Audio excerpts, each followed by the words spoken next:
मेरा कल्याणी द्वार। देखिए अभी जो सिचुएशन है उस सिचुएशन के अनुसार हम लोग यहाँ पे काम करने के लिए आए हुए हैं। आप सबको पता होगा पिछले कई सालों से जेपीएससी और जेएसएससी के द्वारा कोई भी एग्जाम कंडक्ट नहीं कराई जा रही है। और ये बात किसको पता है? ये अवेयरनेस आपके अंदर है या नहीं, या फिर हम लोग पहले ऐसे दफा लागू सुन रहे हो? ये अनुभव जिसको किसी के लिए है नहीं। सबको पता है कि वैकेंसी जो है कई सालों से सिर्फ वैकेंसी का खेल चल रहा है, ठीक है ना? आ रही है वैकेंसी, लेकिन सबके कोर्ट केस है, बहुत आगो सकता। तो देखिए यहाँ पे आए हुए हैं, हमारे कुछ मांगे हैं, उन मांगों को मैं आपको बताऊंगा। सबसे पहले तो मैं बताऊंगा कि हमारा यहाँ आने का उद्देश्य क्या है। एक लक्ष्य के लिए आए हैं कि हम लोग 5 नवंबर को ट्विटर कैंपेन कर रहे हैं और मुझे उम्मीद है कि आप लोग इससे परिचित पहले से होंगे, क्योंकि हम लोगों ने इसको इतना ट्रोलिंग किया है यूट्यूब में, फेसबुक में, व्हाट्सएप में, ट्विटर में, हर जगह की एक मतलब कि ट्रेंडिंग में आने से पहले यही हो चुका है और लगातार जगह जगह में हर जिला का बात करूँ, लगभग बोकारो, धनबाद और रांची और अब मैं हजारीबाग यहाँ आपके प्रेस कॉन्फ्रेंस कर रहा हूँ यहाँ पे। और क्योंकि आप लोगों को पता होगा कि लास्ट टाइम जो जेएसएससी एग्जाम कंडक्ट कराई थी वो 2017 का था। 18 में बहुत सारे वैकेंसी को गिव अप कर लिया, उन तमाम वैकेंसी को ले लिया गया। तो मतलब कि अब जो पिछले 6 साल के अंतराल में जो एग्जाम होगा अभी 23 में जो एग्जाम होगा, तो उस एग्जाम्स के लिए जो भी स्टूडेंट लगातार पढ़ रहे हैं उनका 6 साल का लगभग नुकसान हो चुका है। तो उसमें हमें उम्र सीमा में छूट चाहिए। इस चीज को लेकर के यहाँ आए हुए हैं। जेएसएससी और जेपीएससी के द्वारा कोई भी एग्जाम कंडक्ट कराती है तो उसमें निष्पक्षता चाहिए, पारदर्शिता होना चाहिए और भ्रष्टाचार मुक्त परीक्षा कैसे हो, इसके लिए हम लोग एक आवाज बनने का प्रयास कर रहे हैं। और जेपीएससी और जेएसएससी का अपना अब तक से कोई कैलेंडर नहीं है। अगर आप अदर स्टेट जीएस का, अदर स्टेट एसएससी का बात कीजिएगा तो सबका अपना अपना एग्जाम कैलेंडर है, लेकिन जेपीएससी और जेएसएससी का कोई एग्जाम कैलेंडर नहीं है।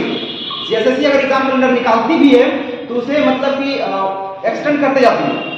तो इस रवैये को बदलना पड़ेगा, इस रिवाज को बदलना पड़ेगा और इसके लिए हम लोगों ने इस बार होकार बढ़ा है कि आने वाले 5 नवंबर यानी कि कल हम लोग एक ट्विटर कैंपेन को लेकर के यहाँ पे आए हुए हैं कि एक महाअभियान है और डिजिटल स्ट्राइक के माध्यम से सरकार को अवेयर करें कि आप जिस बच्चे को लेकर के आते हो, जिस बच्चे के बारे में बात करते हो, अपने चुनावी वादों में आप बात करते हो कि हम आपके साथ हैं। याद कीजिएगा आपको पिछला बार माननीय मुख्यमंत्री हेमंत सोरेन ने क्या कहा था, अपने बड़े बड़े चुनावी भाषणों में उन्होंने कहा था कि आपको रघुवर सरकार चाहिए या फिर रोजगार चाहिए। हम लोगों ने रघुवर सरकार को ठुकरा कर रोजगार चुना था, लेकिन वर्तमान में पिछले 3 साल से सरकार ने एक रोजगार नहीं दिया है और एक जेपीएससी 252 दिन में कंडक्ट कराई तो भी भ्रष्टाचार से पूरी तरह से पूरा भ्रष्टाचार। देखिए अभी तक से उसमें से हमें जो उन्नत है, हमें क्या चाहिए, हमें कटअप मार्क्स चाहिए, नहीं दिया गया, हमारे मार्कशीट को ही हमें दिया जा रहा है और उस एग्जाम को मतलब ध्यान में लेकर के सरकार अपना इसीलिए मैं यहाँ कह रहा हूँ कि जेपीएससी और जेएसएससी के द्वारा लगातार कहानियाँ बना रही है। बहुत सारे यहाँ पे और भी चीजें हैं उनके लोग सामने ला करके उन्हीं को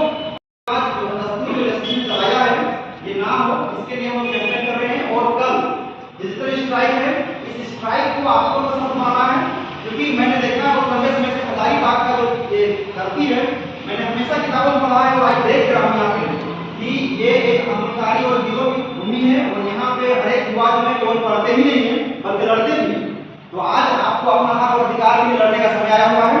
तो मैं आप लोगों से ये आग्रह करूंगा कि कल का ट्विटर कैंपेन में आप लोग बैठ करके लाइब्रेरी में ही बैठिएगा, कोई दिक्कत नहीं है, और लेकिन उस दिन थोड़ा सा आप लोग किताब को ढक दीजिएगा, अपना मोबाइल निकाल करके सब ट्वीट कीजिएगा, एक दूसरे को फॉलो करिएगा और उसको जितना ज्यादा हो सके रिपीट करिएगा, क्योंकि हम लोग टारगेट किए हैं कि पूरे झारखंड में ये आने वाले समय के लिए ये ऐतिहासिक डिजिटल स्ट्राइक होगा और जिसके माध्यम से हम पूरे झारखंड में लगभग 2 मिलियन तक पहुंचाएंगे इसके इस रीच को और हम लोग इसे ट्रेंडिंग में लाएंगे।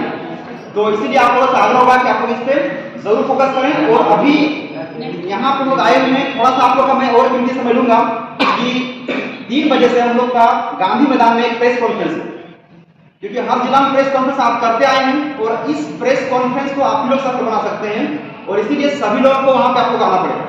मैं इसलिए वहां पे आने के लिए बोल रहा हूँ क्योंकि देखिए लोगों को लगता है कि हम लोग सिर्फ यूट्यूब में, फेसबुक में, व्हाट्सएप में खाली वीडियो बना के छोड़ दें इससे स्टूडेंट अवेयर नहीं होते, लेकिन जब वो भीड़ दिखेगा हजारीबाग की धरती से कि यहाँ पे स्टूडेंट इतने अवेयर हुए हैं और कामों को बहुत अच्छे से कर रहे हैं, तो इसका इम्पैक्ट जो है बाकी 23 जिलों में पड़ेगा और उन जिलों को इसी तरह से अवेयर करने के लिए आप लोगों का शरीर फिजिकली वहां कुछ प्रोटेस्ट में होना बहुत जरूरी है।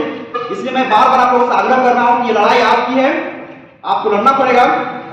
पिछला बार मैं रांची गया था, रांची के लाइब्रेरी में और यहाँ के लाइब्रेरी में मुझे एक अंतर दिखा है वहाँ भी गए थे तो वहाँ पे स्टूडेंट जो है केवल मुड़ गाड़ के ना सिर झुका के केवल उन्हें पढ़ने जानते हैं, लड़ने नहीं जानते। इसलिए मैं आप लोगों से आग्रह करूँगा कि आप लोग रांची के जैसा बिल्कुल नहीं है, अलग है, और आप लोग इस चीज़ को भली भांति समझ रहे हैं। तो आगे की बात आप लोग मैं हजारीबाग आई हूँ और इस कैंपेन की जो शुरुआत हो रही है इसी हजारीबाग जिले से हो रही है। हजारीबाग जिला तो मैं अब तक सिर्फ पढ़ी और पढ़ाई हूँ और पहली बार आप लोगों से मिलने का मुझे मौका मिल रहा है और ये पहला जगह है रांची आने के बाद जहाँ मैं आई हूँ और इस जगह को चुनी हूँ और ये है सेंट्रल लाइब्रेरी। और पहली बार ऐसा मेरे लाइफ का हो रहा है कि मैं इस तरीके से छात्रों को संबोधित कर रही हूँ ऑफलाइन। अब तक आपने, अगर हो सकता है कि आप मेरे चैनल को अगर फॉलो करते होंगे तो आपने देखा होगा कि इस मूवमेंट को किस तरीके से हम लोग आगे लेकर के आए हैं। कहीं से भी ये जो मूवमेंट है किसी भी पॉलिटिक्स से रिलेटेड नहीं है और ये प्योर छात्रों के लिए, आप लोगों के हित के लिए ये काम हो रहा है। क्योंकि आगे कोई आता नहीं है आज के समय में, अगर आपके लिए कोई आगे आ रहा है तो आपके लिए ही आगे आ रहा है, तो आपका सपोर्ट तो बनता है। तो आप लोग सपोर्ट करने के लिए रेडी हो या नहीं हो, क्या करना है, केवल ट्वीट करना है।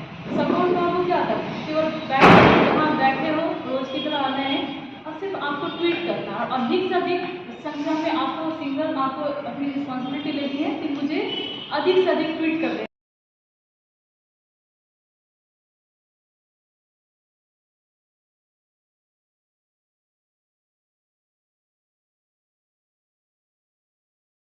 जैसे देखिए यहाँ पे सब आप लोग पढ़ रहे हैं, देख के बहुत खुशी लगा।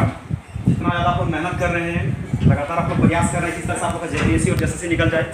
इसी प्रयास में आप लोग है ना, जेपीएससी निकालना है ना, जितने भी वैकेंसी जो वैकेंसी की तैयारी कर रहे हैं ना, निकालना है ना आप लोग को। तो उसके लिए देखिए हम लोग यहाँ पहुँचे हुए, लगातार हम लोग भी लगातार पढ़ रहे थे, आप ही लोग ऐसा सिर झुका करके पढ़ते रहे, लेकिन कोई वैकेंसी आ नहीं रही। वैकेंसी का डिमांड है हमारा, कैलेंडर जारी नहीं हुआ है। अगर कोई एग्जाम होता है तो बहुत सारा धांधली होता है, भ्रष्टाचार होता है और सीटों को भेज दिया जाता है। और अगर पिछले लास्ट टाइम अगर बात करें तो जेएसएससी ने 5-6 साल से कोई एग्जाम नहीं कंडक्ट कराया है और एग्जाम नहीं होने के कारण से जो भी स्टूडेंट तैयारी कर रहे हैं, तैयारी करते करते किसी का 5 साल निकल गया, किसी का 6 साल निकल गया, मतलब उम्र सीमा तो बीत चुकी है। तो अब अगर सरकार की लापरवाही की वजह से एग्जाम नहीं हो पाई तो इसमें तो अभ्यर्थी का कोई दोष नहीं है। तो जब भी अब एग्जाम हो तो लास्ट टाइम आपने जो एग्जाम लिया था वही कटअप होना चाहिए, डेट का, जो एज का, लेकिन नहीं, सरकार वर्तमान जो 2022 है वो कटअप देने जा रही है। तो उससे बहुत लाखों युवा जो है बाहर निकल जाएंगे। तो जो लंबे समय तक एक अवसर की आस देख रहे थे उन्हें वो अवसर नहीं मिलेगा। और इसी चीज़ों को समझते हुए, देखते हुए कि जेपीएससी और जेएसएससी में हमें बहाली चाहिए, नया रिकॉर्ड लाना है हम लोग को, वहाँ पे उसका कोई कैलेंडर नहीं है, परीक्षा लेना है, सीजीएल का एग्जाम दे के फंसा दिया है, आप ये दरोगा का बहाली आ रहा है तो उसमें एज नहीं दे रहा है, कोई एक्साइज कांस्टेबल का दौड़ नहीं हो रहा है, झारखंड पुलिस का बहाली नहीं आ रही है। तो इन सब चीज़ों को लेकर के, सभी मुद्दों को लेकर के, जेपीएससी हो चाहे जेएसएससी हो, सभी मुद्दों को लेकर के हम लोग यहाँ पहुँचे हुए हैं और लगातार हम लोग आंदोलन कर रहे हैं। पिछले कई दिनों से हम लोग हजारीबाग को छोड़ करके सभी जिलों को हम लोगों ने कवर कर लिया है। अब यहाँ चूँकि 5 नवंबर को एक ट्विटर कैंपेन है, उस ट्विटर कैंपेन को सफल बनाने के लिए हम लोग यहाँ पहुँचे हुए हैं और यहाँ के बाद हम लोग फिर वापस रांची जाएंगे, क्योंकि कल जो है ट्विटर कैंपेन है और उस ट्विटर कैंपेन में आप लोग को पार्टिसिपेशन करना है, क्योंकि हम लोगों ने डिजिटल स्ट्राइक की घोषणा की सरकार के खिलाफ में। तो इसलिए आप लोगों को जितना ज़्यादा हो सके अधिक से अधिक संख्या में आप लोगों को ट्वीट करना है, अपने आसपास के दोस्तों को, भाई बहन को बोलना है, ट्वीट करना है। और अगर आप लोगों के पास ट्विटर अकाउंट नहीं है तो बनाइए उसको और ट्वीट करिए। और कम से कम एक स्टूडेंट कम से कम तो 500-600 ट्वीट कर सकते हैं ना। लास्ट टाइम मैंने भी ट्वीट किया था, मेरा रिकॉर्ड है कि मैंने 1926 ट्वीट किया था एक टाइम में, ठीक है ना, लगभग 7 से 8 घंटे है ना। तो लाइब्रेरी में ही आके पढ़िएगा, लेकिन 2 घंटा किताब को ढक दीजिएगा, मोबाइल ही 2 घंटे चलाइए, खाली रीट्वीट कीजिए, क्योंकि उस दिन आप लोग को रीट्वीट मिलेगा। जो हैशटैग है वो यही है कि #5 year age।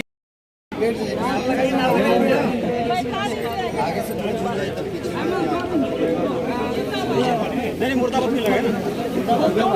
छात्र एकता जिंदाबाद, जिंदाबाद जिंदाबाद, छात्र एकता जिंदाबाद, जिंदाबाद जिंदाबाद। जब जब छात्र बोला है, राज सिंहासन बोला है, जब जब छात्र बोला है, राज सिंहासन बोला है। हमारी मांगे पूरी करो, पूरी करो, पूरी करो, हमारी मांगे पूरी करो, पूरी करो, पूरी करो। हेमंत सोरेन न्याय करो, न्याय करो, न्याय करो। हेमंत सोरेन न्याय करो, न्याय करो, न्याय करो।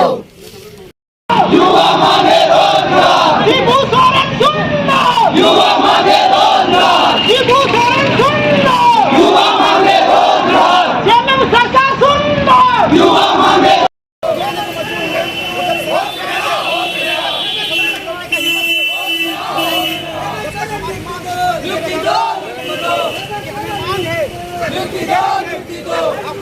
क्या मांग है? देखिए युवा मांगे रोजगार, 11 सूत्री मांग जो है आज युवा मांगे रोजगार, और इन 11 सूत्री मांगों को युवा मांगे रोजगार, हमारी मांगे जायज है, हमारी मांगे जायज है, हमारी मांगे जायज है।